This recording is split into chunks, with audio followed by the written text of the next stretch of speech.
Hey guys, welcome back to the channel. This is what if Naruto and Kurama went back in time. If you guys enjoyed this what if, comment down below and let me know. And also go ahead and check out other what ifs in the channel. Before we start, please do support for more awesome content, it really means a lot. Don't forget to subscribe and leave a like, and also share this video with your friends. So let's start this video. So this is it.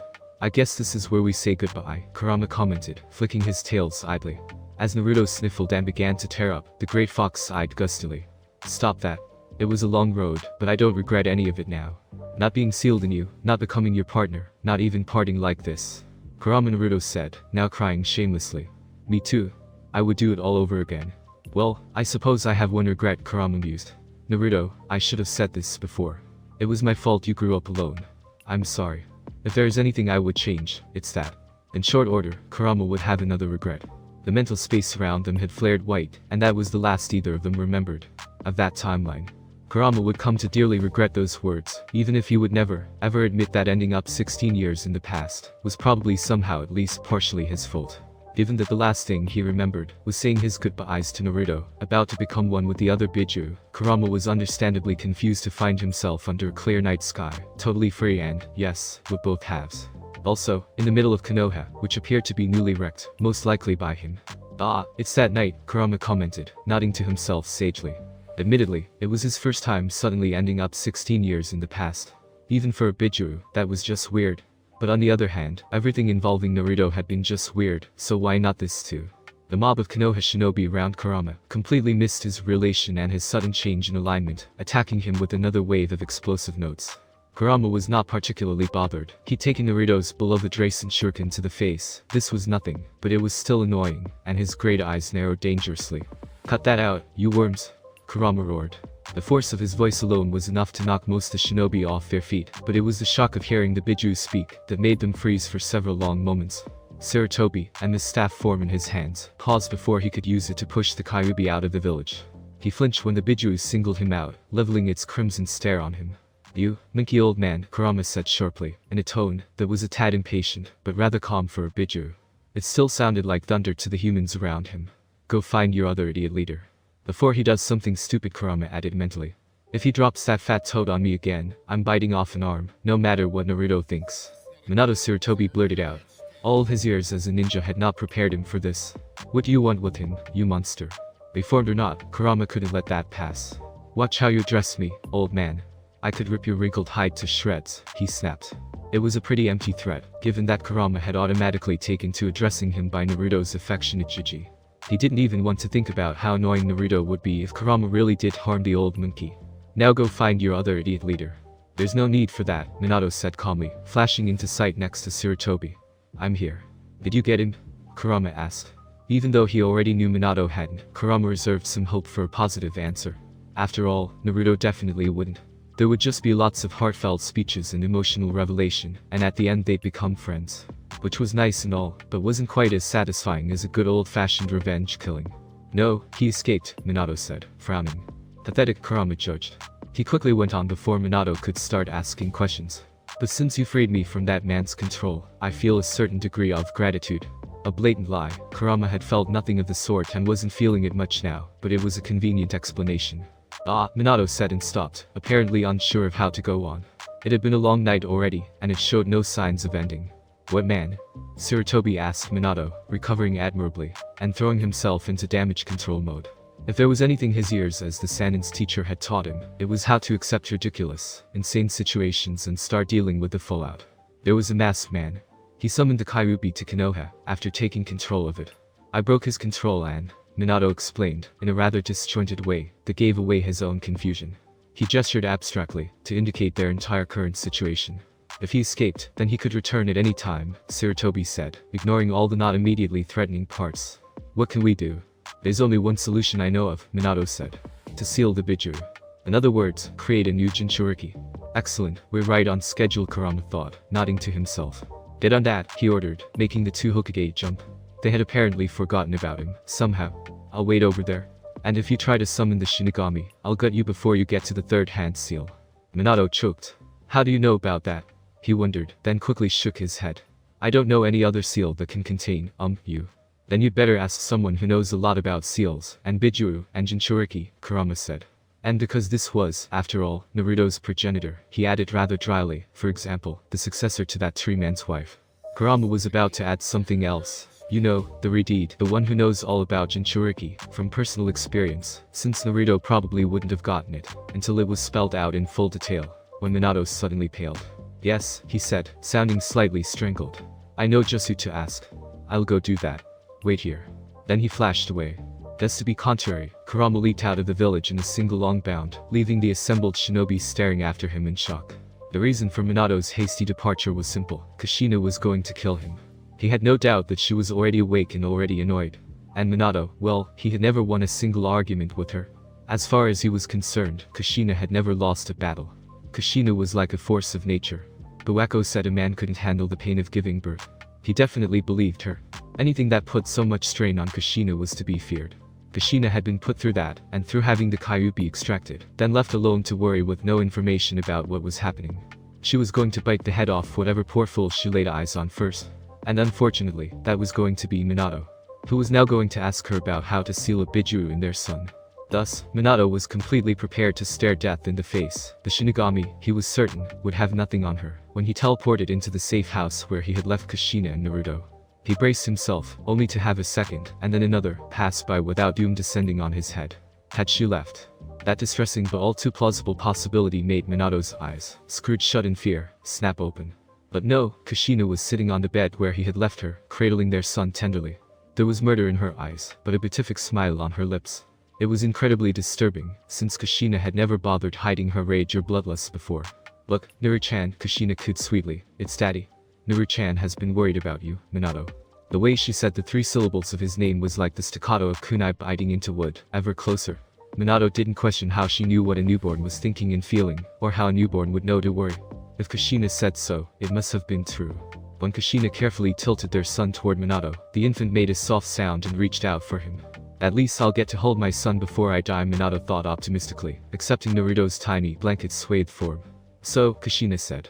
What have you been doing since you left me here? Ah, Minato said. Well, yes. The thing is, by the time Minato returned, the amazing Konoha rumor grapevine had made it common knowledge that the Kyuubi had attacked. Because it was controlled by someone, and that person had been fought off by the Yondaime. So everyone was able to mostly ignore Kurama, who had curled up a ways from the village, like a new fuzzy hill. Minato arrived with Kushina in his arms, Naruto in turn in hers. Minato. Kushina. Sarutobi exclaimed, approaching them. Is it alright for you to be here? You just had a Bijuu extracted, gave birth. As soon as he heard the old man's voice, Naruto muled and began to wave his tiny arms. Kushina turned to Sarutobi with a smile that was terribly reminiscent of Mito at her most displeased. Oh, Sandaime-sama, she said. Naru-chan is happy to see you. And of course, I have to be here too. How else is Minato going to know what to do? Proving his massive ears weren't just for show, or that he could sense the special kind of fear Kushina so often instilled in the male population. Kurama lifted his head and turned to stare precisely in their direction. It's about time, he rumbled. You're slow, human. That wasn't something Minato was often accused of. And you're being awfully cooperative, Kushina noted shrewdly as Minato obediently flashed toward the Kyuubi. She glared up at the Bijuu, apparently unintimidated. I hate being controlled more than I hate being sealed, Kurama said. Kushina drew out unconvinced. But they weren't really in any position to look a gift horse in the mouth. Fine. I'll have Mito-sama's seal set up. Now for the host. I'm not going in you, Kurama quickly declared. I hate chains.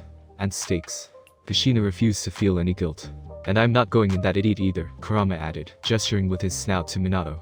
What if he goes and martyrs himself? I don't want to be sealed in suicidal idiot. Or at least, not that one. Oh, and what you suggest then? Kushina demanded, scowling. Kurama pretended to think about it.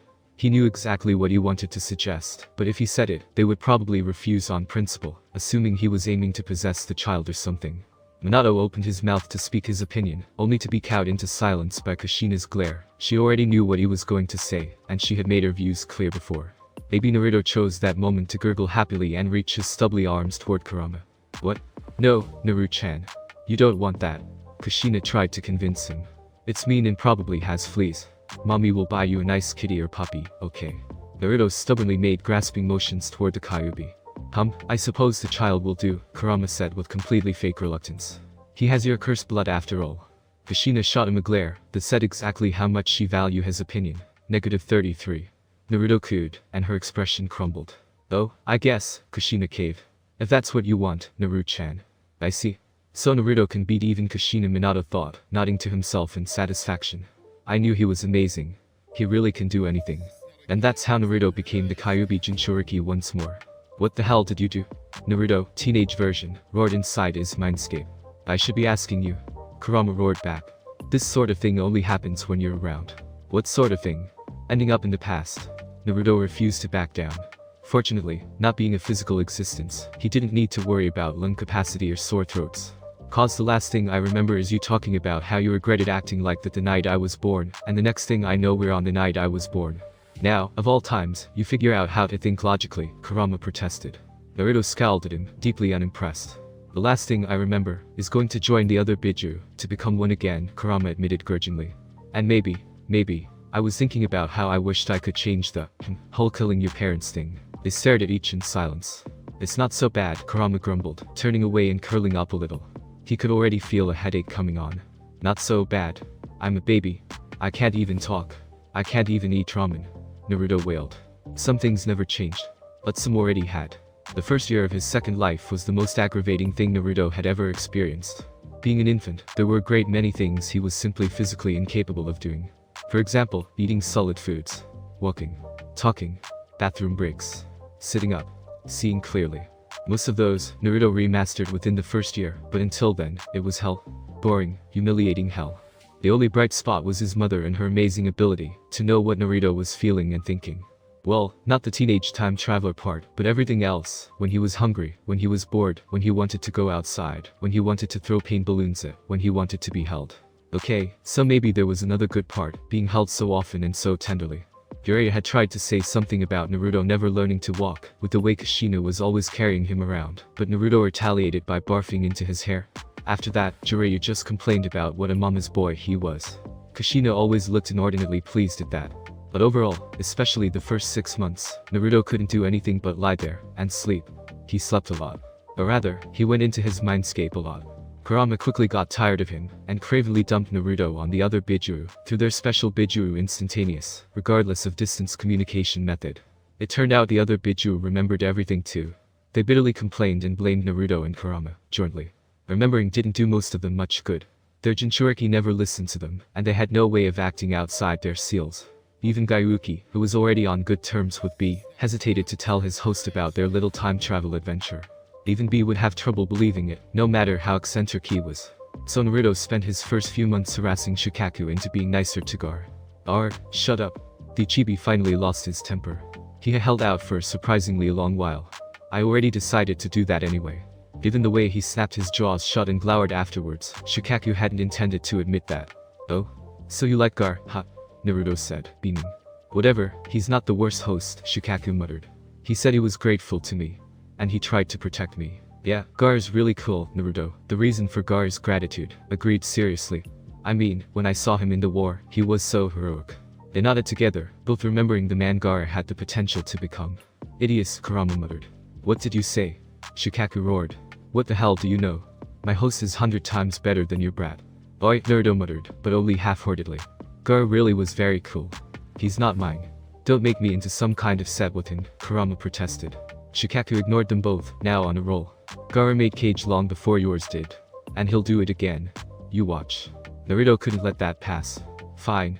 You're on. He swore. I'll beat Gar to the hat this time, just watch. There was, however, a very large obstacle in Naruto's way up Hokage. The current Hokage. Kano has yellow flash. Genius and inspirational leader. The Yondaime, Namikaze Minato. His father was a weird subject for Naruto. Whether because he had never spent much time around children, because he was a genius and thus naturally lacking in common sense, or because he was a genius and almost precognitive in his perceptiveness, Minato never treated Naruto as a child. He spoke to Naruto without a hint of baby talk, and while he couldn't understand Naruto instinctively, like Kushina, Minato quickly became scarily good at reading Naruto's baby body language. Various friends and acquaintances tried to correct Minato and assure him that several-month-old infants didn't really understand words yet. They held out some forlorn hope that at least one of Naruto's parents could be reasoned with, but Minato just looked at them with polite incomprehension. Of course, Naruto can understand me, Minato said reasonably. Naruto is special. I could feel it from the moment he was born. He didn't even sound like a doting parent, more like a commander assessing his troops. Not that Naruto saw much of Minato. He suspected he would have never seen his father at all, if Kushina hadn't apparently informed Minato at some point that families ate dinner together, so Minato would be home for dinner every day. Or else. Minato dutifully returned home every evening, even if he then headed back to the office right after eating. The fact that Kushina's cooking was absolutely heavenly probably helped motivate him. Overall, Kushina was clearly the smart one, Naruto judged. His dad had really lucked out, getting such a strong, smart kind beauty to marry him. Though Naruto sort of suspected Kushina had been the one to propose. Minato seemed pretty useless of relationship stuff, that's sissy. Like a good son, Naruto made sure his first word was mama.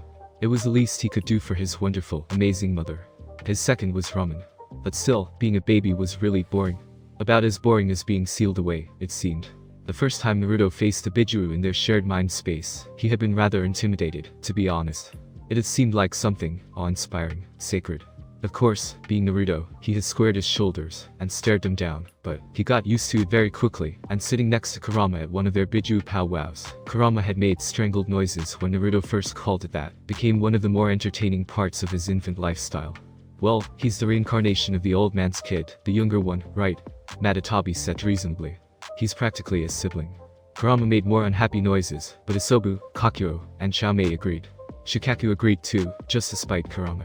Who tried to fly for the first time today, Chaomei reported, wings buzzing excitedly. She crashed through 3 stands and a vegetable patch. Han tried to hit on the innkeeper's daughter, Kakyu's side. Did she slap him? Naruto asked, based on his Jiraiya experience. No, Han's pretty slick, the Gobi said dryly. She burned her hand when she tried to caress his chest. Why didn't he take the armor off before trying to get some? Naruto wondered. I said he was slick, not smart, Kakyu muttered. Bro, she burned half his beard off trying to use Yuten to light his pipe, Son Goku told them, commiseratingly. Ryuki just shook his head. There were no words to describe B's special brand of eccentricity. Shahaha. My host is the best. He's not an idiot. Shukaku cackled. Your hosts, what, 4 months old now, Matatabi pointed out. It's all in the future. Yujiro used to be a smart one too, but now, it's all boys with her. And she doesn't even know what to do with them, so she just keeps beating them up, and then crying when they get mad at her. Puberty. Kurama chuckled nervously. He still dreaded the day Naruto went through that for real. I bet Gaara is a really cute baby, Naruto decided. Shikaku preened. You cuter, Kurama muttered without thinking. Then, realizing what he had said, made a valiant effort to Bijuu bomb himself. Just before Naruto's first birthday, thankfully, by this point, Naruto could walk somewhat reliably, and had a vocabulary that included all the most important words. His aim was also quite good, perfect for nailing annoying people in the face with vegetable mush, and then looking innocent. Isobu appeared at their usual powwow with an unusually serious expression. Naruto took a moment to consider the implications of being able to read a giant one-eyed turtle's expressions. I just reformed, Isobu told everyone. And I don't remember very well, but I think Yagura and that masked man will come for me soon. His physical form had been dispersed when his previous, short-lived host, Kakashi's teammate Rin, had died toward the end of the Third War. Now, Isobu had finally reconstructed himself in the real world, ending up in the quiet bay of a small island in Mizunokuni. In the original timeline, that was where he had been approached, ensnared and sealed by Tobi. Even then, Yagura had already been his pawn, used to become Isobu's vessel, though he wasn't Mizukage yet. I don't mind going with Yagura again, Isobu said. We never got to talk much, but I think he was a good person. He really seemed that way, Naruto agreed. But that masked man Isobu fretted. He's got that detestable Sharingan. He can control any of us, Kurama growled. We're helpless against him. Shikaku muttered something like, I bet you'd know, but quickly dropped it when Matatabi bit him and glared. But he doesn't have that Shisui guy's special unbeatable brainwashing, so it's just a really strong genjutsu, right? Naruto asked. And you can beat those if you have a partner. You and Yagura can, you know, disrupt each other's chakra or something and well, I guess you better run. He's pretty hard to take on. Under his breath, he muttered, those Uchihas are such cheaters. Detestable Sharingan, Kurama agreed. If I remember right, Naruto mused, screwing up his face in concentration, one hand on his chin. He can't teleport and be intangible at the same time. Yeah. So if you dive deep, he can't follow. Seiken said encouragingly. Since he and Isobu had both been with Kiri for several generations, they got along rather well. Isobu hummed thoughtfully, his tail slashing. Okay, he said. I'll try it. You can do it. We're all with you. Naruto said. Unfortunately, encouraging in somewhat strategic powwows was all they could do to help Isobu. B had gotten himself put under house arrest again, and couldn't have run off to Mizu, even if Gairuki could convince him. Gaara was still too young to understand Shikaku, and Naruto couldn't imagine where he would even start explaining this to his parents. Minato was oddly credulous, but not that much, right? So they waited with varying degrees of anticipation and worry for any news from the zombie. Okay, Isobu finally reported, reappearing in their shared mind space. I think we're good, for now. Here's what happened. The masked man had appeared beside Yagura, but he seemed content to send his puppet out alone. Isobu explained that Yagura's chakra resonated especially well with the Sanbi, to the point that he could control the Bijuu to some extent. That was what made him suitable as its Jinchuriki despite being older than most when they took up the burden. As Yagura had mentioned, he was an adult already, just a baby-faced one. Toby had been interested in seeing how his pawn would handle himself, so he had hung back. As Yagura approached, Isobu rose slowly out the bay, looking as docile and lulled into complacency as possible. Then, Yagura stood before him. Isobu swallowed him whole and, "What?" Naruto burst out. "You swallowed him." Isobu fidgeted awkwardly. Yes. Is that weird?" "Yes." "Is he okay?" Naruto wondered. "Oh, of course," Isobu assured him. "Come on, I swallowed you before, and you were fine," Sun complained. "I was just in your mouth," Naruto pointed out. "I think I swallowed you too," Isobu added. "Maybe." "Oh, yeah," Naruto remembered, thinking back on that time with Gurren and Yukimare. "We don't eat, and we don't have any organs," Kakyu explained. "So swallowing something is more like putting it in a pouch. It's not harmful at all." "More like the other way around," Kurama grumbled. "Erg, those two freaks, my poor stomach." "Wait, what do you mean you don't eat? Like, ever?" Naruto asked, his eyes squinting shut in confusion. "What about ramen? Are you saying none of you have ever had ramen?" Kurama groaned. "What's the point? We don't even have taste buds," Chame pointed out. "You shouldn't have gone there," Gayuki muttered. "It's like B in his rap. It's ramen," Naruto protested. "No wonder you're all so bad-tempered, if you've never experienced the wonder of ramen." He looked ready to go on another long spiel about his favorite food religion, but Sun yelled, "Oh, shut up. I want to hear how the rest of it goes." Obediently, the others fell silent, letting Isobu continue. He had swallowed Yagura and, before Toby could react, dived to the bottom of the lagoon, and then out to sea. That's it, actually," Isobu said. "I'm just sitting there now. I gave Yagura some of my chakra, and I think it broke the genjutsu, but he passed out. What should I tell him when he wakes up?" "You should tell him about the Mizukage being controlled too," Seiken said. "I've seen him through Utakata. I don't know if it's genjutsu or what, but it's been going on for a long time." Utakata was the Sunday Mizukage's young nephew. Seiken had been sealed into him early in the war, in hopes of creating a powerful weapon. The Sandane was also the one responsible for the bloody mist reputation, and the graduation exams Abusa had told Naruto about back in Nami no Kuni, and overall, a very bad man. That must have been moderate, then, Naruto pointed out. Cause Toby only started in on this stuff a little while back. Though Naruto didn't think of it, that point also raised some questions about Rin's fate, and the choice to use her for Kiri's plan with Isobu. And whether the whole thing had been a setup by Madara. "Should I tell him that I heard it from you?" Isobu wondered. "Yeah, no point in hiding it," Seiken agreed. "He probably won't believe you otherwise," Naruto added. "You should tell him about Kurama too, and what happened in Konoha, so he knows how dangerous Toby is." "So that's how it is," Yagura said, once he heard everything. Inside Isobu turned out to be made of more isobus of varying sizes, all stacked on top of each other.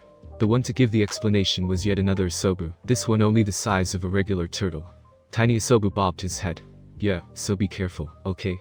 I'll let you off on the next island," he said. "I'm in your debt for freeing me from that man's genjutsu, and for the information," Yagura said, bowing deeply. "It wasn't anything," Isobu stammered, embarrassed.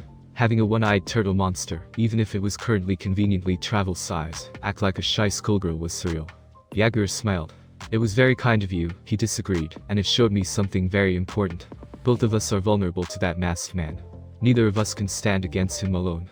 But if we could help each other, like you did for me, we can at least escape his genjutsu." Isobu waited, frozen in anticipation. "I hate to go along with something that man planned," Yagura said, "but will you come with me? Will you become my partner? My name is Yagura. My hobby is flower viewing. I like camellias in particular. I hate traitors and being mistaken for a child. My dream is to wash away the bloody history of Kirigakure. Even though I'm only a beginner as Isobu's partner, I will do my best," Yagura said, finishing his introduction with a deep bow. Behind him, Isobu's tails waved happily, the turtle all but humming in contentment. "Don't sweat it. You've got it," Killer B assured him. "You and the new man Sanbi already got the right way to be friends, yeah." "That was more terrible than usual," Gayuki sighed. "Quit embarrassing me. I can't take you anywhere. My first time in this place, I gotta put on my serious face," B insisted. "What part of that is serious?" Gyuki grumbled. Thank you for your kind words, senpai, Yagura said politely. He's the complete opposite of you, Kurama noted to Naruto, off to the side. How did that stupid low-ranked turtle luck out so much? Naruto ignored him, cooing over the one-year-old Gar. The tiny Radid happily toddled over to the teenager, who had crouched with open arms, and began patting his whiskered cheeks. You did it. You're so cool, Gara-chan. Naruto cheered. Look at you. Working all by yourself. He figured it out himself too. Shikaku boasted proudly. And he can even use our sand to get things. Shoo. Gar babbled, clapping his hands together. When Shikaku waved his tail in front of the little boy, he pushed himself to his feet and toddled after it. It wasn't his first time playing with the Biju. That's it. I'm bringing you Jito next time. Matatabi yelled. Then you'll see. Mine is the best. Is not, Isobu muttered, while Shikaku yelled something derogatory. It didn't used to be like this. We went centuries without speaking to each other. Kurama grumbled, as the Biju began to argue loudly. In some ways, they were just like any other set of siblings. That sounds lonely, Naruto wanted to say, but he knew Kurama would complain. Boring. Yes, Kurama admitted, it was. Things had gotten pretty crazy ever since he met Naruto. But they had never been boring. And they weren't lonely anymore either. Being a toddler was an improvement over being an infant, in that Naruto could now walk, talk and, most importantly, eat ramen. However, now that Naruto was capable of such feats of independence, Kushina judged it was time for her to return to active duty. Before leaving on every mission, she cried rivers of tears and loudly threatened to murder everyone in a 30-mile radius, if her baby had so much as a scratch on him when she returned. Naruto saw her off with a smile. Being cuddled was nice, but he was getting restless. And when the cat was away, when mommy was away, it was time to play. Every time she went on a mission, Kushina cried rivers of tears at being separated from her baby boy. After the first mission, she wasn't the only one crying. It took Naruto's Anbu guards less than an hour to lose him. Kakashi, a squad leader and also as Minato's student, thus, less likely to be killed, was the one who went to inform their Hokage that his hand-picked trusted shinobi had failed to watch over his son. Minato didn't get angry, as Kakashi expected. He didn't even appear concerned. He'll make a fine shinobi, if he can already evade my Anbu, Minato said, smiling. Minato-sensei, Kakashi said slowly, Naruto is missing. He knows not to leave the village, and the Censor Corps haven't reported any breaches, Minato replied. So there's nothing to worry about. He's not even 2 yet, Kakashi insisted. What about wild animals? Or muggers? Or runaway carts? Really, Kakashi? This is Konoha.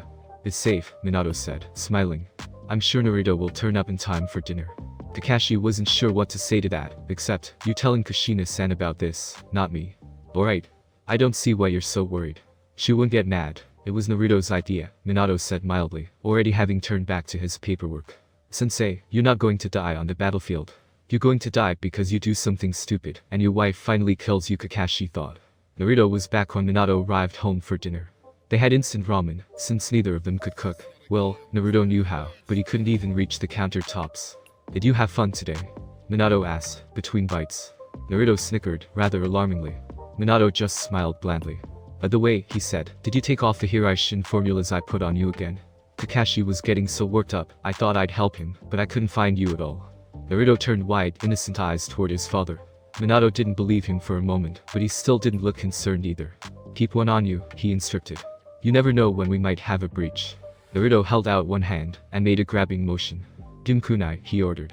Despite the fact that Kushina had been very unhappy the times when she caught Naruto playing with his parents' ninja weapons, Minato easily pulled out and handed over one of his tri-pronged kunai. Naruto nodded and pocketed it. I warned you, Jiraiya said, without an ounce of sympathy. I warned about marrying a girl so much like Tsunade. You poor bastard, what did you do?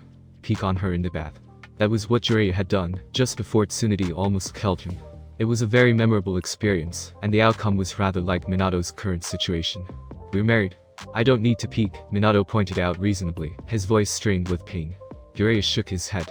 He didn't think he had ever seen Minato this injured. There were more bandages than skin visible. In fact, Minato probably hadn't sustained this many injuries over the course of the entire war, combined. Of course, he was also infamous for his speed and ability to dodge. Insufferable know it all, Jiraiya muttered. The village overall seemed oddly unconcerned with their Hokage's poor state of health, including the shinobi forces. Jiraiya thought at least the elders would have been there in Minato's hospital room, nagging. But everyone had bigger problems.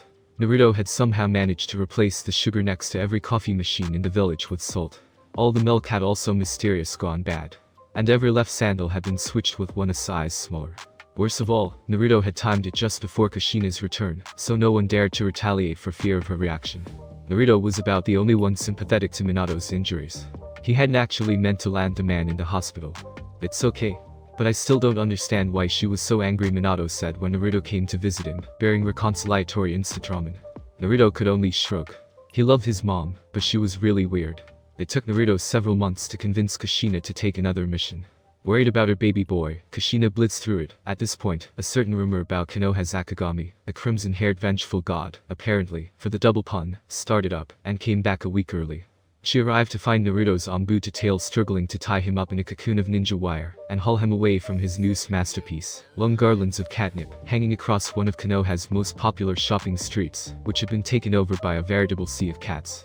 The furry mass was undulating and purring up a storm, as the Anbu team cursed and tried to keep hold of Naruto's bound, wiggling form. Cats, Anbu and bystanders all froze as one, then turned slowly to face the source of the killing intent that had suddenly pressed on them. Kushina stood at the end of the street, her crimson hair flying. "Mommy?" Naruto called out cheerfully, wiggling a little more.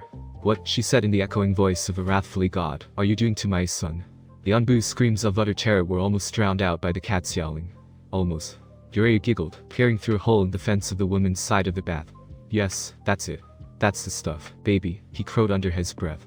"Show me those ripe fruit, those smooth soft mounds. What's another good word?"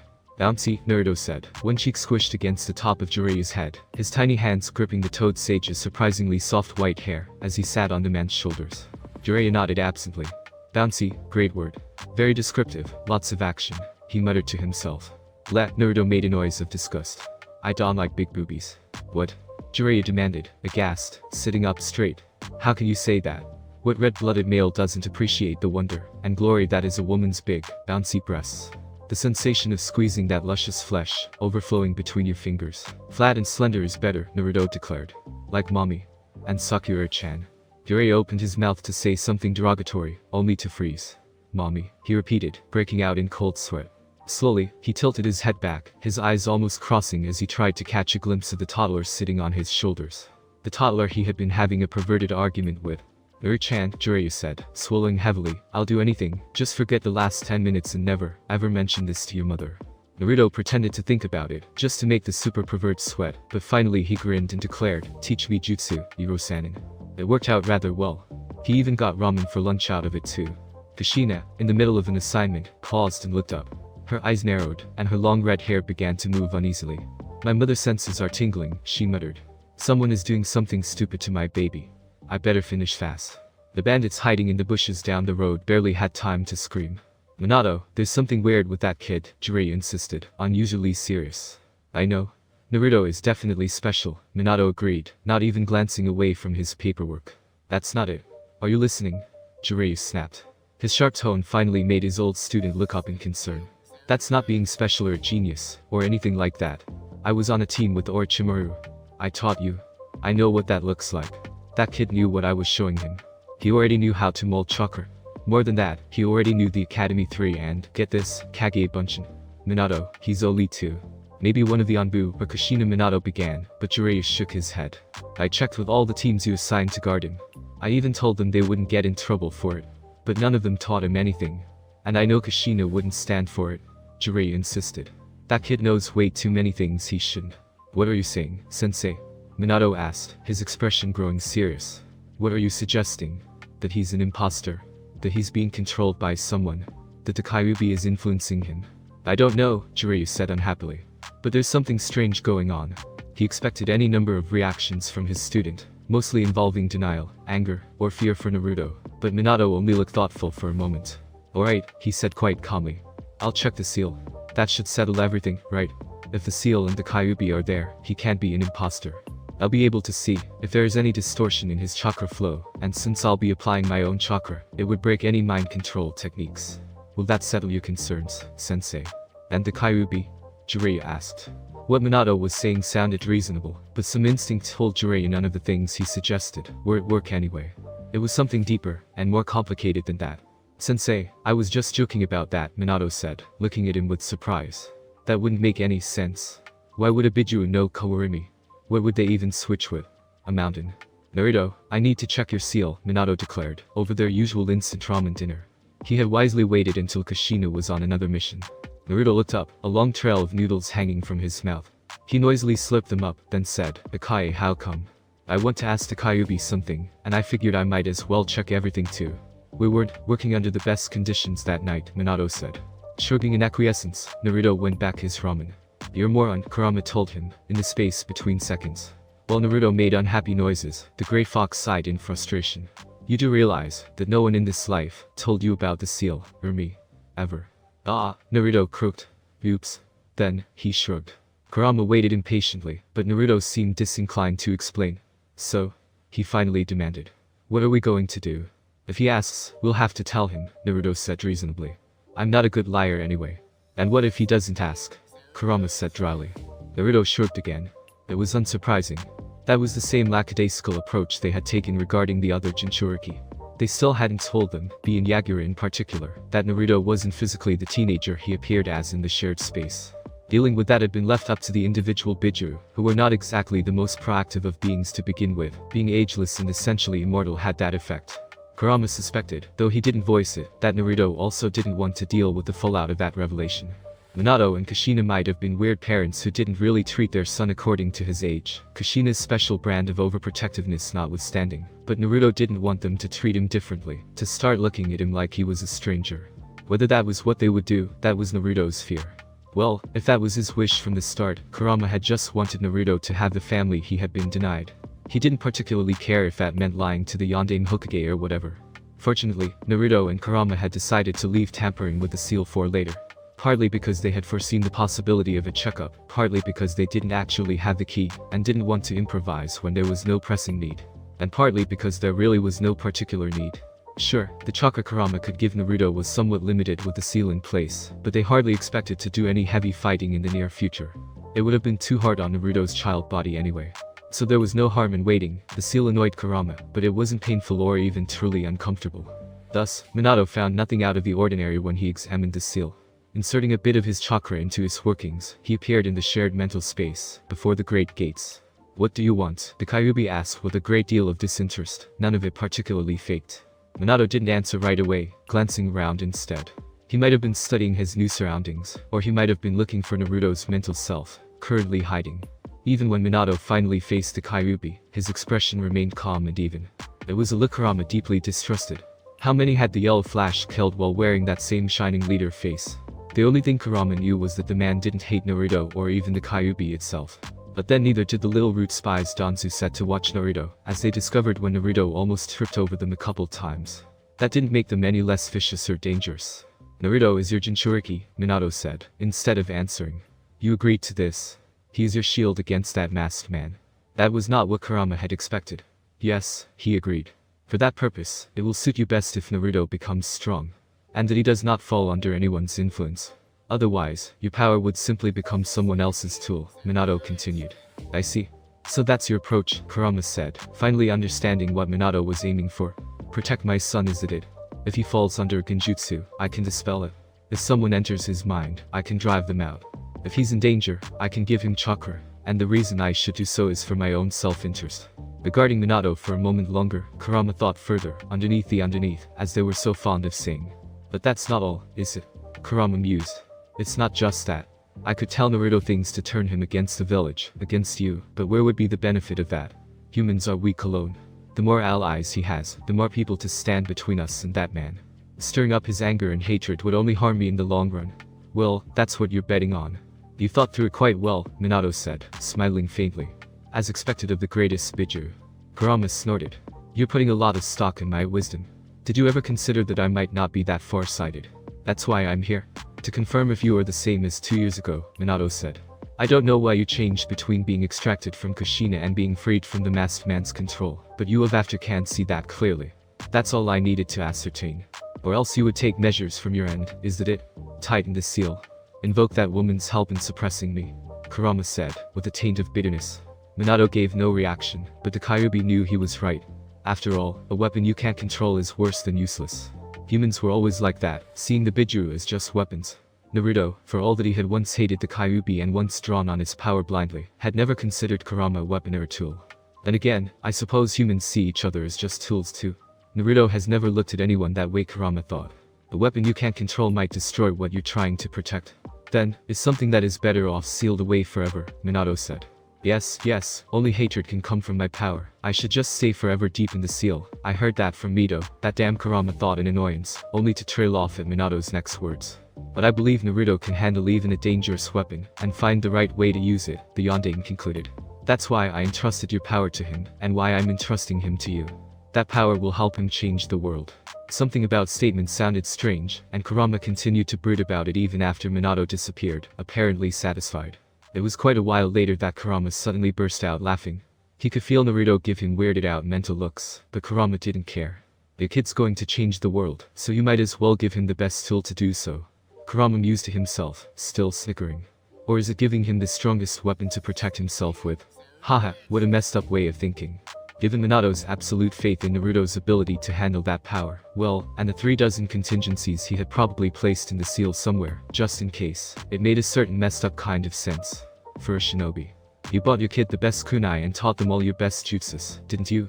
Even though both were dangerous in the hands of little genin brats. Also they would have a better chance out in the bloody ninja world. The better armed they were, the longer they would live. So why shouldn't Ibiju's power be another extension of that? Or so Minato thought, apparently. I can't tell if he's the most loving parent or the worst, stupidest one, Kurama grumbled to himself. Arg, shut up. It's the middle of the night. I'm trying to sleep. Naruto yelled, appearing in front of the cage. Can't you lose your last screws in the morning, you stupid furball? Shut up. Blame your idiot father. Kurama yelled back. Seriously, what kind of idiot trusted the power to level mountains to this sprat? Then again, the sage of 6 paths had trusted him with half the power of a god, so. Fathers were stupid.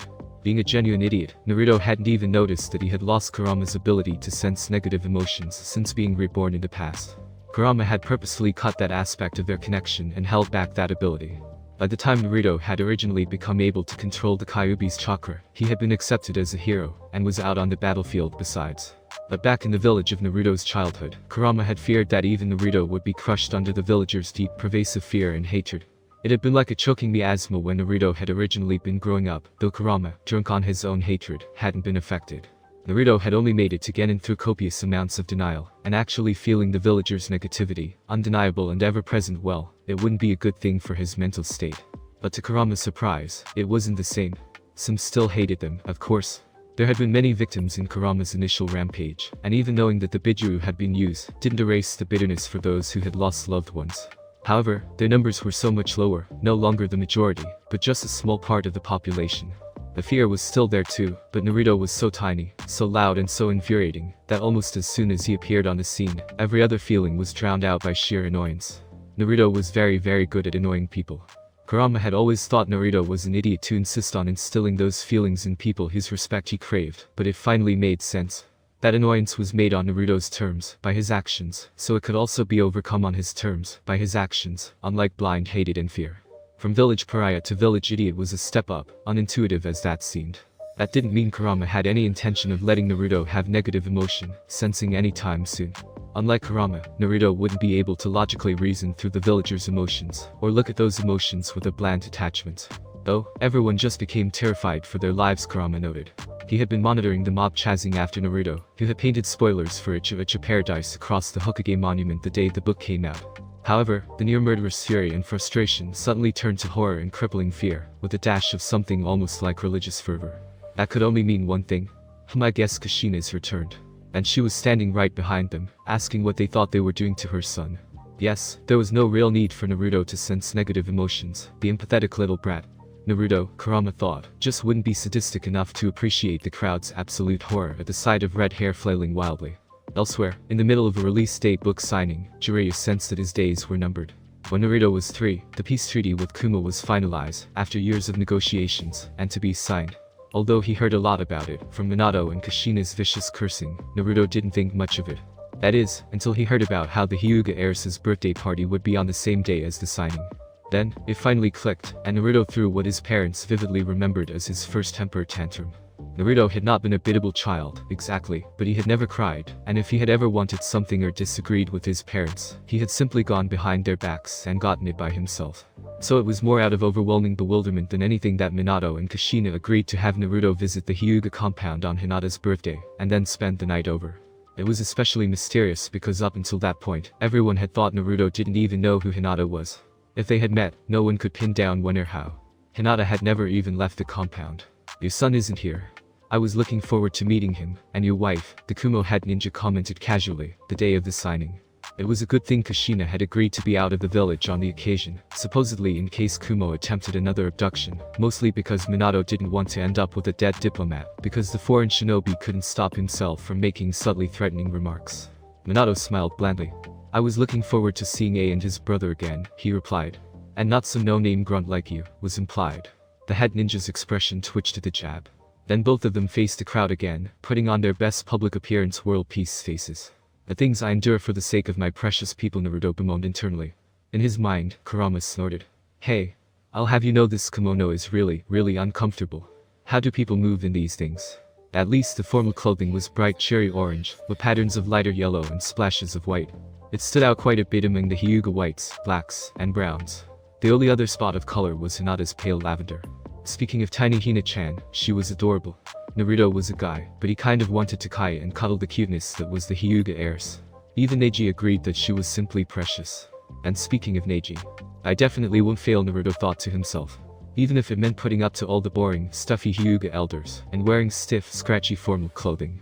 However, by evening, it was only love for his friends that was keeping Naruto from dumping some kind of gunk in every silky head of dark hair in sight, and dyeing all their clothes bright pink. With his patience stretched to the limit, Naruto actually started acting rather close to his physical age, like a cranky toddler. "I want to sleep next to Hina-chan," Naruto insisted, sticking out his lower lip. Blushing, Hinata clung to his sleeve. The Hyuga caretakers exchanged a look. They were clearly calculating whether they preferred to face the old-fashioned propriety complaints of the Hyuga elders, or the unhappiness of the Hokage's son. It had once driven the entire cryptology department to tears and the Onbuda murderous rage and deathly fear, by turns. The Hyuga shrugged. The choice was obvious. The elders always nagged anyway. Once they were in bed, Hinata drifted off quickly, clutching Naruto's carrot-patterned pajamas with one hand, the other's thumb in her mouth, but Naruto himself sat in silent vigil and meditated. His natural, as in, like his aspect of nature, stillness meant that the abductor, when he silently ducked into the room, was completely caught off guard. Naruto opened his eyes, with square, sideways pupils, and he and the masked intruder stared at each other in a silent panorama. The kidnapper was stunned, but Naruto's problem was different. His first instinct was to attack, but his second instinct reminded him what a terrible idea that was. Hinata was right next to him, and Naruto was not at all certain in his ability to protect her. So instead, Naruto opened his mouth to scream. The kidnapper lunged forward, clamping a hand over his mouth. Naruto flailed, deeply annoyed to realize that he was getting overpowered even in sage mode. Well, this was a jonin he was wrestling with, trying to wrestle with and failing, who had been chosen to go into a compound of a clan famous for their hand-to-hand combat. Finally pinning Naruto, the intruder let out a sigh of relief. It was premature. Next to them, Hinata scrunched up her nose and lowly began to open her eyes. She stared at the intruder and Naruto, who stared back. She opened her mouth to scream. The kidnapper didn't have enough hands to cover her mouth too. Instead, with a curse that was completely drowned out by Hinata's high-pitched scream, he ran like a powerful, vengeful clan was on his heels. Which they were. Naruto was surprised to find himself being carried over the man's shoulder like a sack of rice. This was not part of the plan. Worse yet, the head ninja was actually rather fast. Well, he had been chosen for a reason. He was out of the compound, and then out of the Byakugan's average range in very short order, the angered, confused shouts just starting up behind them. "Wait, what? No, I don't want to go to Kumo," Naruto thought, more confused than frantic. Kurama muttered something about lending him some chakra or possibly biting the head ninja's head off, but Naruto ignored him. Drawing on the Kyubi was a last resort, for a number of reasons. Instead, Naruto pulled out his dad's kunai. Weird-shaped and dull as it might have been, it was still a weapon. He had planned to stab the Kumonin with it and make a break for it in the confusion. Instead, Minato appeared almost literally on top of them, looking somehow both very calm and very murderous.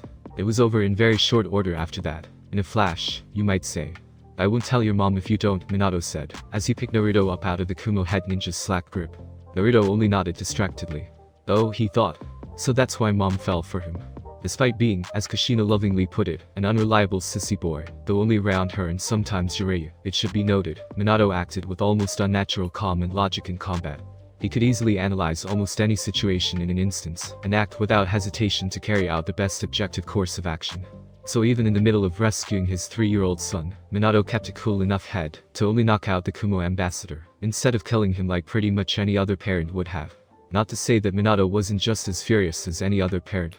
No one knew what was in the letter he sent to the right Kage, but A had visibly paled as he read it, and was left speechless for several minutes.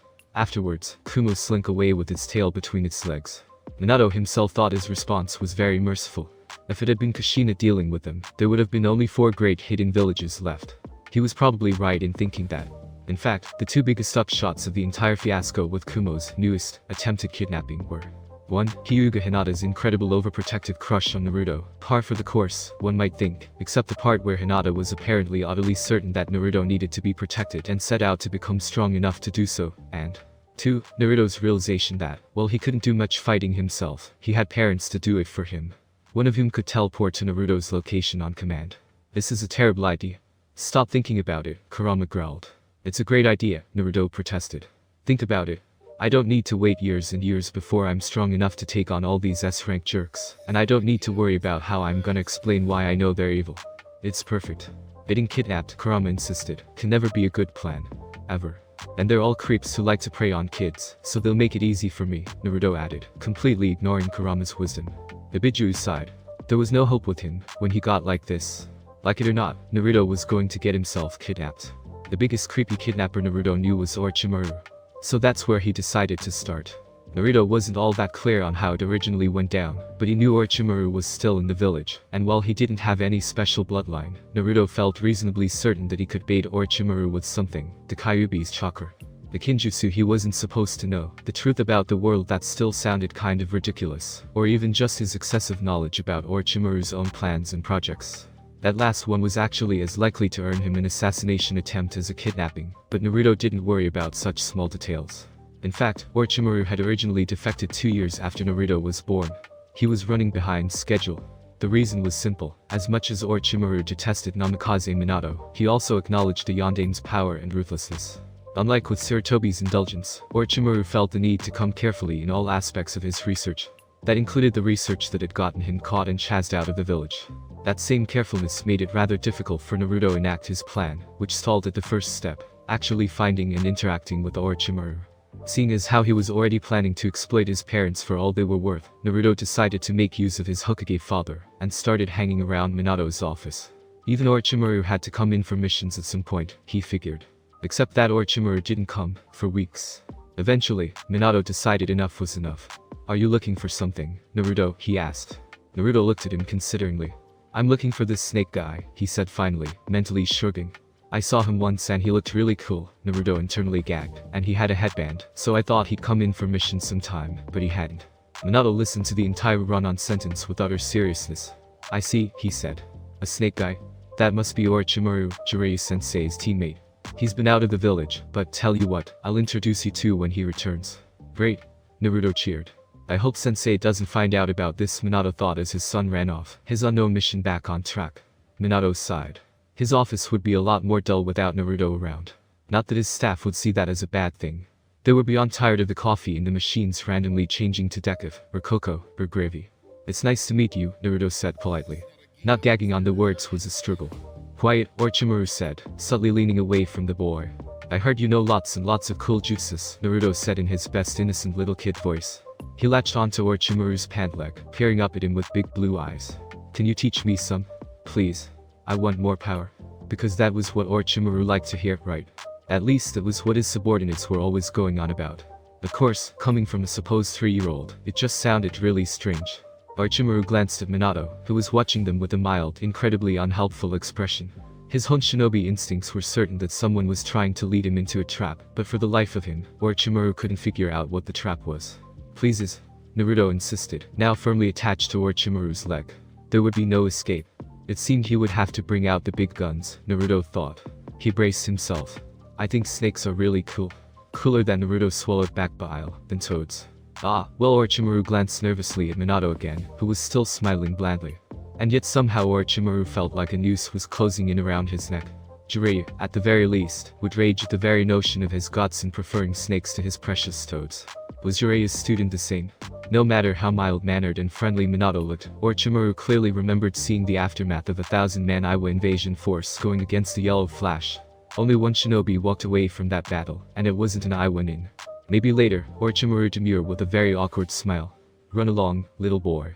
He tried to shake Naruto off his leg, to no avail, and in the end had to resort to a quick snake transformation, in which he no longer had legs at all, to not escape, because he wasn't running from a 3-year-old, but a strategic relocation. Hokage-sama, Orochimaru acknowledged and quickly closed the door to the office behind him. Naruto clicked his tongue, with a look of thwarted annoyance, that was not at all suitable to a child. Narrowing his eyes, he vowed, he's not getting away that easily. As Naruto made his own exit via window, Minato called out after him, make sure you keep my kunai on you. Okay. Naruto called back. Being one of the Sannin, Orochimaru could easily tell when he was being followed. Well, Naruto wasn't actually trying in any case. Every time he would see a flash of gold or orange out of the corner of his eyes, Orochimaru would turn and glare at the tiny feet sticking out under a store sign, or a camouflage cloth being clumsily held up.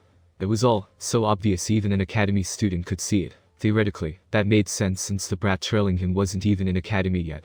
But no matter what he didn't, Orochimaru couldn't lose him. No amount of circling, mingling with crowds, ducking into narrow twisty alleys, hiding his presence or even flat out running helped. Every time, the same flash of color in the corner of his eye, and then a terrible attempt at hiding. Worse yet, everyone else could see what was going on too, and all the villagers kept eyeing him with something between distrust and sympathy. Finally, even Orochimaru couldn't take it any longer. Stop following me, you brat. He yelled, spinning around and pointing at the tips of yellow hair still visible from behind the shop's Tanuki mascot statue. But you haven't shown me your snake yet. Naruto protested.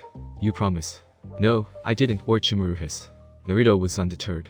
If Orochimaru didn't want to recruit him based on his, suppose, ambition and hunger for power, Naruto would just have to try another way of catching his interest. Orochimaru felt a shiver inexplicably go down his spine as Naruto's eyes narrowed. Is it because we're not in your secret place? Naruto asked. Orochimaru had to have a bunch of secret hideouts, he figured. Let's go there, so it'll be just the two of us. Orochimaru made a chuckling sound. I want to receive your mark too, Naruto insisted, going all in. I'll give you my body in exchange. Now he has to kidnap me, to keep me from spilling all his secrets. Naruto thought triumphantly. Either that, or kill him, but abduction would still come first, Naruto figured. It was at this point that Naruto finally realized that Kurama had buried his snout in his paws, and was making weird noises. And the entire street had fallen silent, staring at them. Then, the frantic whispers started. Show him his snake. In a secret place where they're alone. You don't think. Give him his mark. In exchange for his body. But that's Orochimaru to the Hokage's son. I always knew he looked suspicious. Like a creeper. A pervert, the bad kind. Somebody ran to get the police force. Somebody ran to get the Hokage. Orochimaru turned tail and just ran. Or at least he tried to. Naruto was faster, throwing himself at the man and wrapping his arms around his waist. Don't leave me, he protested. The next moment, Naruto found himself holding the nearby Tanuki statue instead as Orochimaru made a quick getaway with a skillful Kourimi. But not before Naruto slipped Minato's kunai in his weapons pouch. In retrospect, running straight to one of his secret labs was not a smart move, but in his defense Orochimaru had been caught entirely off guard, and his only thought had been hide, the safer the place the better. He in no way expected Namikaze Minato to appear next to him in a flash of yellow light. Minato hadn't expected it either. He had expected to see his son, hopefully in the middle of a crowded street, which was what he had received a rather confused report about. Instead, he saw several things that were quite likely in the category of forbidden, or at the very least unsanctioned by the Hokage, and he would know, being the Hokage in question. When Minato turned a politely inquiring look on Orochimaru, the snake Sannin had already turned into a snake, and was slithering away. Sarutobi he would have monologued at. Doing that with the yellow flash, was just asking to get a surprise for Sengen to the back. Minato was horribly pragmatic and lacking in appreciation for the dramatic, especially for being Jiraiya's student. Naruto was disappointed, but unsurprised to learn that Orochimaru had managed to escape. He was slippery like that. But as far as Naruto was concerned, his plan was a great success, if not entirely as he anticipated. Kurama just groaned a bit and muttered something about not even bothering anymore. Despite what Naruto thought, his terribly mistaken attempts at provocation aside, Orochimaru was never going to kidnap him, no matter what Naruto did. Because Orochimaru had a strong sense of self-preservation and understood that the yellow flash on a warpath to recover his only child was not something he wanted to witness, or would survive witnessing. You would have to be a complete moron, or arrogant beyond all reason, to kidnap the Hokage's son. Fortunately for Naruto, his next target was just such an arrogant, short-sighted moron. Danzu even made it easy for Naruto and approached him on his own. Technically, Danzu tried to recruit Naruto into his little secret army, but since Naruto was still a minor, that was basically kidnapping anyway. To protect our village from the shadows, as a true shinobi. The old man lectured, as Naruto nodded along with his recruitment speech. That is root, those that support the great tree of Konoha. And I believe that you, Naruto, have the potential to become one of. Okay, Naruto agreed, cutting across Danzu's long-winded explanation. I'll join. I mean, joining would be so cool. Please let me be in your secret club, Jai, Danzu-sama. Danzu twitched a little at having his organization referred to as a club, but with stubborn bullheadedness almost equal to Naruto's, pushed through. Excellent, my boy, he said, with a smile that was more disturbing than encouraging. Come with me, and I'll show you where you will be trained. But let's keep this a secret between us, so you can't surprise your father with your progress. Sure, I won't tell him a thing, Naruto said, beaming. Everything is going according to plan, both of them thought. Kill me now, Kurama thought, in the recesses of Naruto's mind. If he tries to put a seal on Naruto, I'm burning out his other eyeball. Hyuga Hinata had spent the first 3 years of her life isolated from all but the closest members of her family inside the clan compound. But the fact that the people who surrounded her were close family didn't mean they were kind. No, young Hinata's life was cold and empty, interspersed with harsh training that made her draw into herself even further. That all changed on her birthday. There, among the distant, untouchable figures of her clan, was a bright spot of color. The strange outsider boy had smiled and taken her hand. He was so warm, so nice, so happy. A little spot of sun in her overcast existence. A sunbeam, a sunflower. Namikaze Naruto. Hinata was instantly smitten. Going to sleep that night, Naruto's hand in her own, Hinata felt truly content and full for the first time in her memory. Then, she woke up in the middle of night to see a masked stranger taking Naruto away. Hinata had screamed, not in fear, as Naruto had assumed, but in pure outrage, the kind she hadn't known she was capable of. How dare he, was her only thought. She threw her pillow, a small hard block in the traditional style, at the masked intruder, though he dodged skillfully and disappeared, with Naruto. Her sunshine and warmth boy was returned not too long after by his father, but Hinata understood a very important point. Naruto was precious and needed to be protected, or she would be left alone and cold again. And to protect Naruto, Hinata needed to get much stronger. Hiyashi wasn't entirely sure what to make of his daughter's sudden turn to ruthlessness at their next training session, when she violently took out her opponent's knee and stomped on his fingers, while he flailed in pain. But he supposed it was an improvement sort of. Thoroughly baffled by Hinata's new mindset in combat, which was almost like split personality since she still acted shy and demure otherwise, Hiyashi ended up completely missing the other change in her behavior, her new hobby of stalking, observing Naruto. With Hinata's natural wallflower disposition and lack of presence, she was able to sneak out of the compound easily, even under the guard's Byakugan. She was also able to fly under the radar of even Danzu's paranoia, as she shamelessly spied on his meeting with Naruto. Unfortunately, she wasn't able to follow them into the suspicious tunnels Danzu led Naruto to, a root base, and her Byakugan couldn't see deep enough. Well, that just meant she needed a better Byakugan. At first, Ku tried to protest.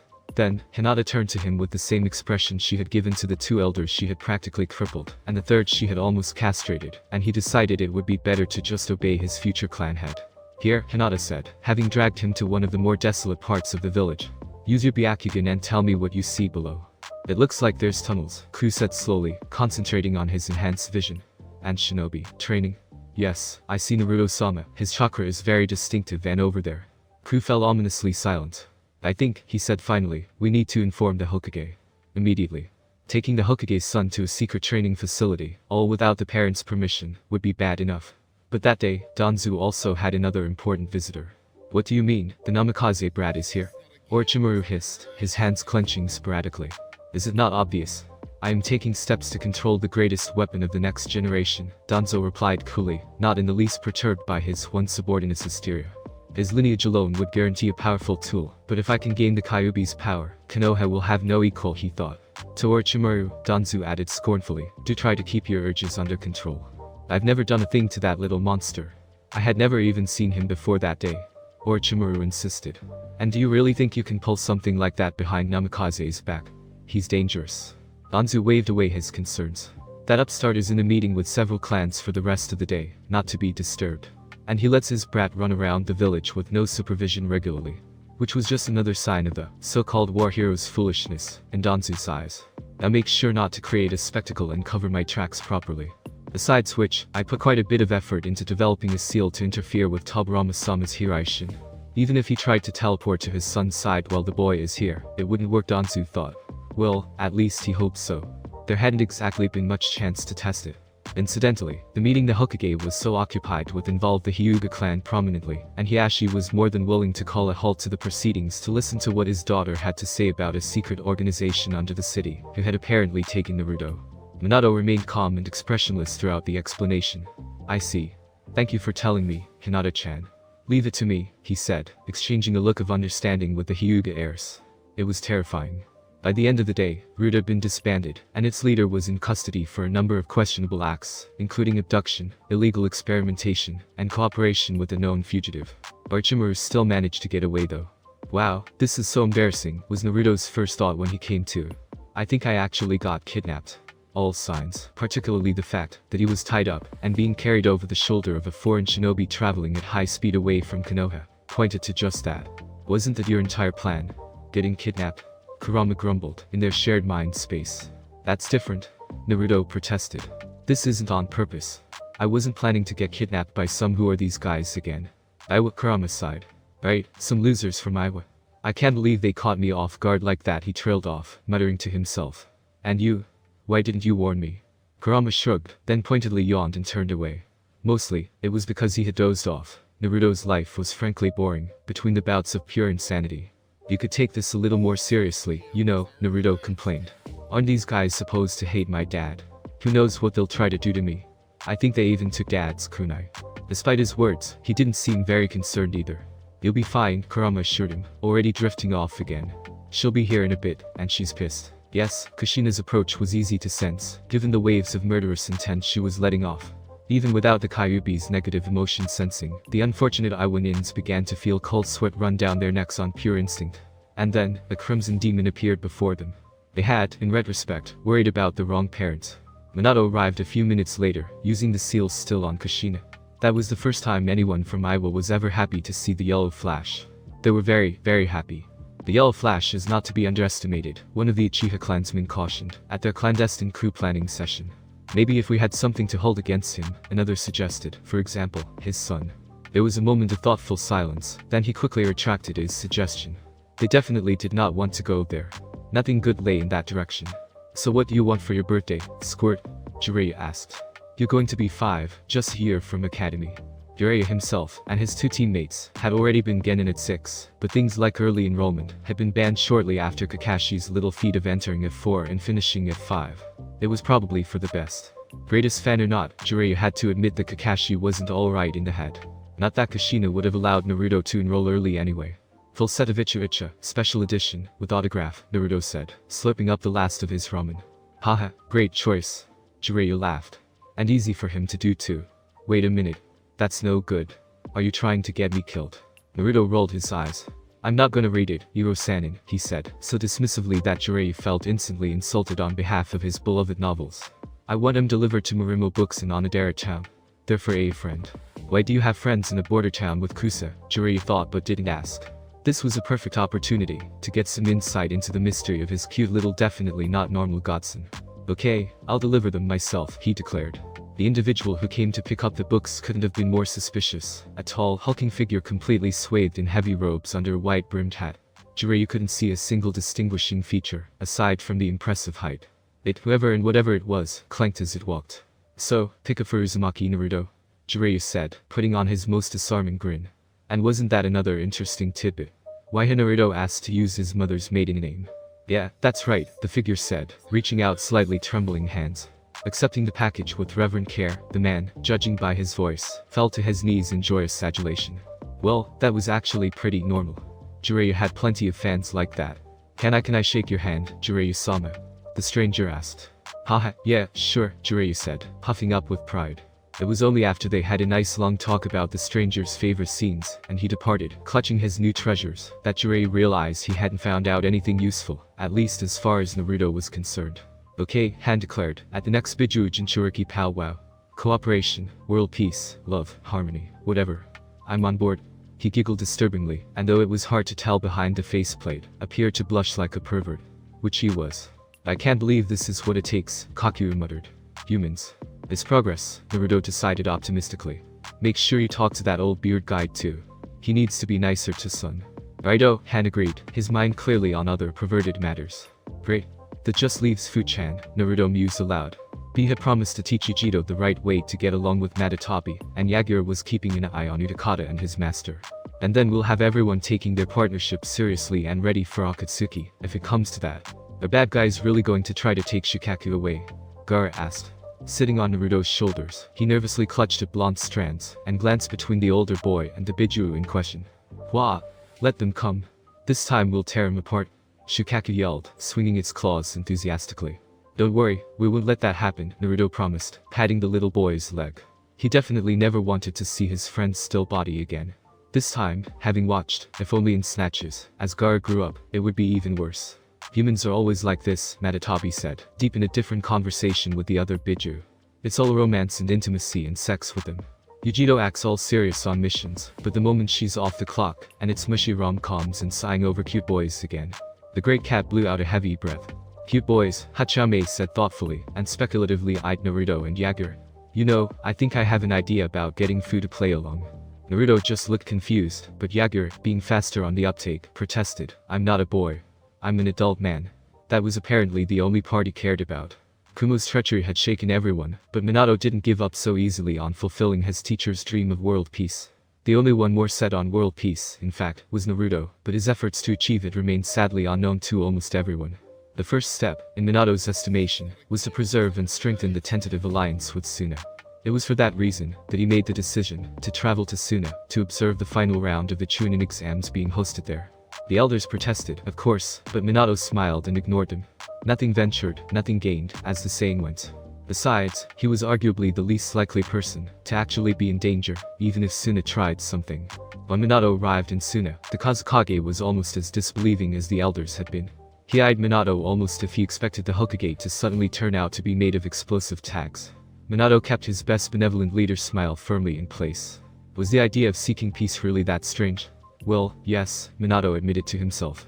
Some days, he wasn't sure he believed it. Or rather, he wasn't even sure what it was he was trying to reach. What did peace even look like? It was like stumbling onward stubbornly, blind and deaf. But to Minato's relief, the Kazekage was at the very least taking the entire affair seriously. Before they could proceed to the stadium, Minato was presented the entire advisory council, and also the Kazekage's 3 children. The older two eyed Minato almost as distrustfully as the geezers, but the youngest stared up with wide, odd eyes. Naru, you came? He exclaimed and latched onto Minato's legs. Gar? The girl hissed, scandalized. The Kazekage sighed heavily, and reached out to try to pry Gar off. That is not your imaginary friend, he scolded. How many times do I have to tell you he's not real? A wave of sand rose up to block his hands, and Gar just continued to rub his cheek against Minato. Oh, I see, Minato murmured, as if finally clicked. He knelt next to the little boy and smiled.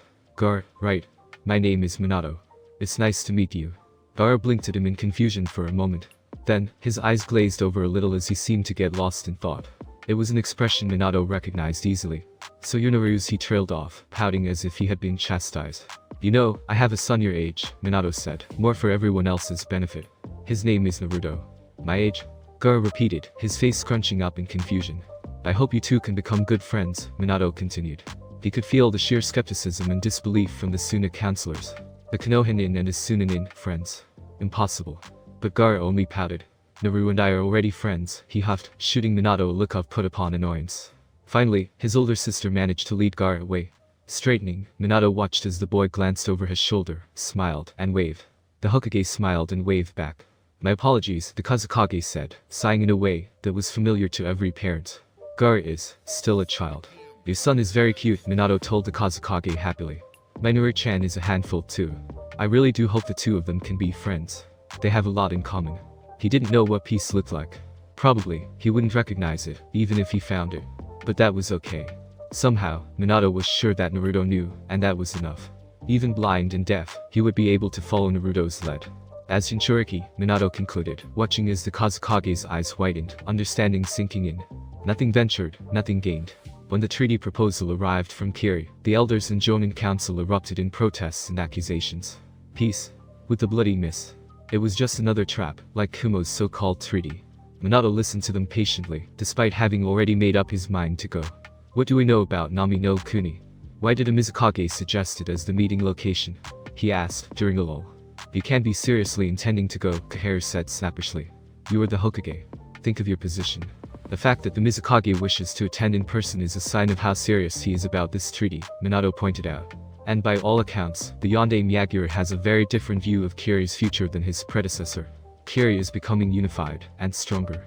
It would be in our best interests to learn more about them and to build an alliance. His logic, a mix of self-serving practicality that the elders would understand, and his own ideology, was hard to refute.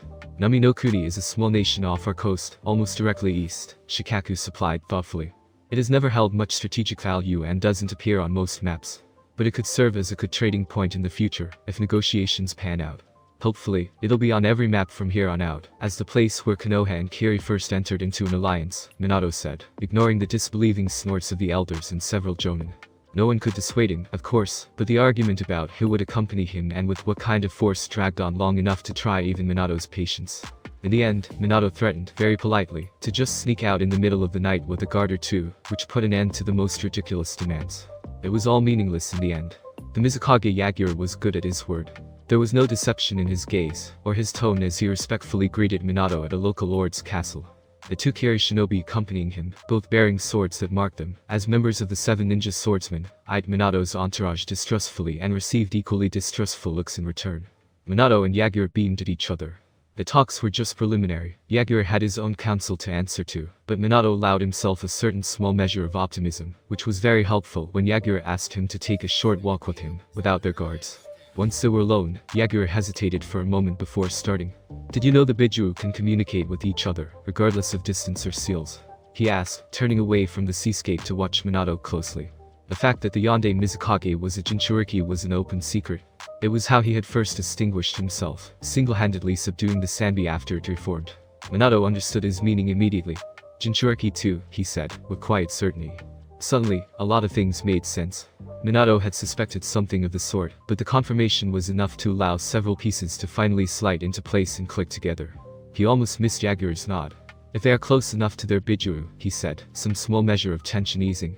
I wasn't sure if he had told you, but that makes it easier. I had another reason for wishing to speak with you. It involves that masked man who attacked your village 5 years ago. When he returned to Konoha, the first thing Minato did was find Naruto and sweep the little boy into a tight hug. Thanks for all your hard work, he said. He wasn't talking about Naruto's efforts to turn the Hokage monument into an expressionist art exhibit again. The first Jinchuriki to meet Naruto in person was Fu. Unfortunately, it was only after an entire spectacle. As usual, Kurama muttered dryly. First, a little backstory. Fu had been born a few years before Naruto, and was firmly in the preteen on the verge of puberty stage. Her status as a Jinchuriki was a continued source of bewilderment to the other people of Tokigakure. It had happened somewhat like Naruto's situation, out of necessity to do something about a rampaging Biju, rather than out of any desire for such a weapon. They were a small village, who prided themselves on stealth and subtlety, rather than power. What were they even supposed to do with a Jinchuriki? Most of them preferred to forget Fu was any different from other young Kunoichi. So Fu had grown up mostly okay, is somewhat isolated and as a result rather prone to dramatics. The ability to fly and generate her own glitter showers probably had something to do with it too. She had developed the biggest crush on one of the top jonin in the village. He was strong, handsome and something like 15 years older than her. When Fu tried to approach him, he had glanced at her and said, "Who are you again? Listen, run along, little girl, your sensei must be looking for you." There was only one thing to do. Fu fled in tears. Initially, she disappeared into the dense forests around the village to mope, but pouring her broken heart out to the squirrels got old fast, and she relocated back into Taki proper. Taking perch on top of the administrative center, she wailed melodramatically, and sobbed about her woe. Unfortunately, the other residents of Taki seemed to have little sympathy for the trials of a young girl's heart, at least when she insisted on caterwauling about them literally day and night, increasingly loudly, and one old woman finally resorted to throwing her sandal at Fu's head, shouting, "Stuff it, you little trumpet." Kids these days. Clearly, they did not understand her plight. Well, fine then. Fu would just have to go to the one man who had always listened to her patiently, shared her love of the dramatic, and happened to be strong, handsome and older than her, though not quite by as much. In other words, she flew off to find Uzumaki Naruto. Incidentally, Naruto had never managed to break himself of the habit of using his mother's maiden name. Part of the problem was that everyone he met already knew who he was, so he didn't need to introduce himself. Part of the problem was that the few times he messed up, Kushina had been too gloatingly pleased to correct him. The Konoha sensor core was thrown into completely panic as something passed through the barrier high up in the sky, but Fu didn't know anything about that. Instead, she flew straight to the biggest, flashiest building. There, she saw a tall, good-looking blonde, and proceeded to glomp him. The Anbu freaked out almost as much as the sensor core. Naruto, let's forget this cruel world and run away together, Fu declared dramatically, tightening her hug. There was a moment of profound silence. I don't think my wife would agree to that, miss, the person Fu was enthusiastically embracing said awkwardly. That voice was not Naruto's. Fu drew back. She patted the man on the sides and the shoulders, standing on her tiptoes to reach. Too broad. She tugged at his hair's side tails. Too long. She pinched his cheeks. No markings. Ah. Fu screamed, jumping back. I got the wrong person. But this one is pretty good looking too. A thick chain made of pure chakra stabbed into the ground between her and Minato. Back off, you jailbait.